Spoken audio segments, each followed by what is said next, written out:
Dhami cabinet का बड़ा फैसला। उत्तराखंड में भारतीय जनता पार्टी की सरकार के दूसरे कार्यकाल की पहली कैबिनेट मीटिंग में बड़ा फैसला हुआ। कैबिनेट की पहली मीटिंग में कॉमन सिविल कोड पर अहम फैसला हुआ। उत्तराखंड के सीएम पुष्कर सिंह धामी ने कहा कि हमने राज्य में समान नागरिक संहिता लागू करने का निर्णय लिया है। उन्होंने कहा कि राज्य मंत्रिमंडल ने सर्वसम्मति से इसे मंजूरी दी है। जल्द से जल्द एक समिति गठित की जाएगी और इसे राज्य में लागू किया जाएगा। ऐसा करने वाला उत्तराखंड पहला राज्य होगा।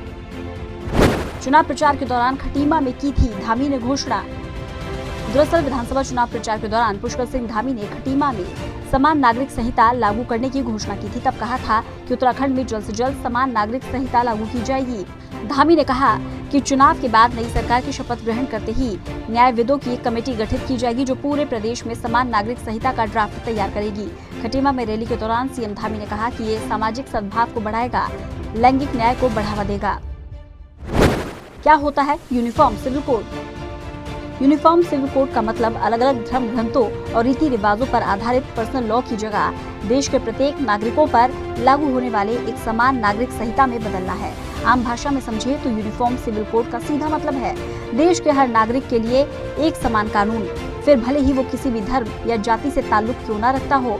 बता दें कि देश में अलग अलग मजहबों के लिए अलग अलग पर्सनल लॉ है। यूनिफॉर्म सिविल कोड से ये होगा कि हर धर्म के लिए एक जैसा कानून आ जाएगा। फिर विवाह, तलाक, उत्तराधिकार, गोद लेने और प्रतिपालन या मेंटेनेंस जैसे मामलों में धर्म के रिवाजों के हिसाब से नहीं बल्कि भारत के कानून के हिसाब से फैसला लिया जाएगा।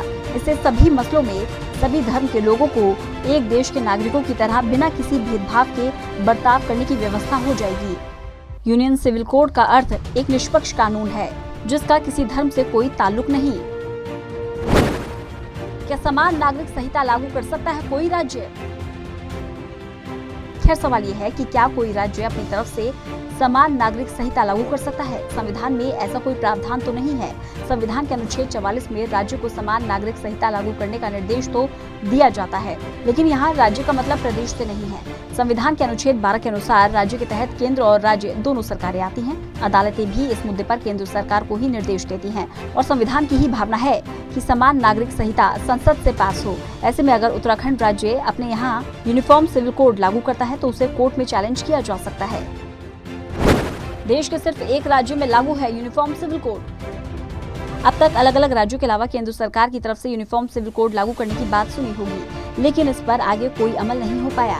देश का सिर्फ एक ही राज्य ऐसा है जहां यूनिफॉर्म सिविल कोड लागू है, उसका नाम है गोवा। इस राज्य में पुर्तगाल सरकार ने ही यूनिफॉर्म सिविल कोड लागू किया था। साल 1961 में गोवा सरकार यूनिफॉर्म सिविल कोड के साथ ही बनी थी। क्या छिन जाएगा धार्मिक अधिकार? समान नागरिक संहिता का विरोध करने वालों का तर्क है कि अगर ये लागू होता है तो उनके धार्मिक मान्यताओं को मानने का अधिकार छिन जाएगा, पर ऐसा नहीं होगा। अगर कॉमन सिविल कोड को लागू किया जाता है तो इससे धार्मिक मान्यताओं के मानने के अधिकार पर कोई फर्क नहीं पड़ेगा। कॉमन सिविल कोड से हर धर्म के लोगों को एक समान कानून के दायरे में लाया जाएगा, जिसके तहत शादी, तलाक, प्रॉपर्टी और गोद लेने जैसे मामले शामिल होंगे। समान नागरिक संहिता का विरोध क्यों?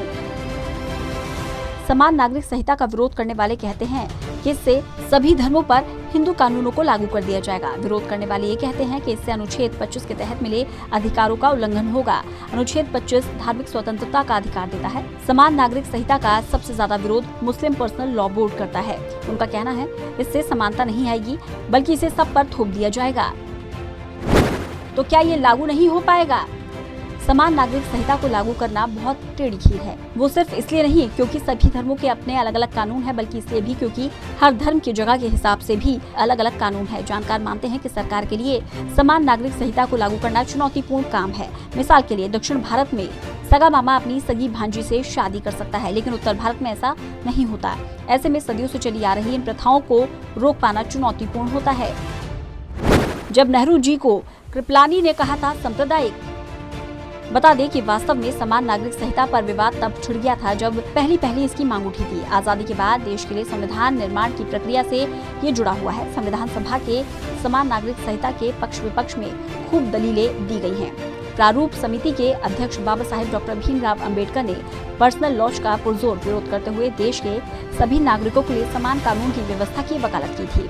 हालांकि संविधान सभा के मुस्लिम सदस्य पर्सनल लॉ की अनिवार्यता पर अड़े रहे और उनकी मांग ही मानी गई। बाद में तत्कालीन प्रधानमंत्री जवाहरलाल नेहरू ने हिंदू पर्सनल लॉ को सिविल कोड में तब्दील करने का फैसला किया, जिस पर उनकी कड़ी आलोचना हुई। जेबी कृपलानी ने नेहरू को सांप्रदायिक तक कह दिया। आखिर क्या है धामी का मकसद?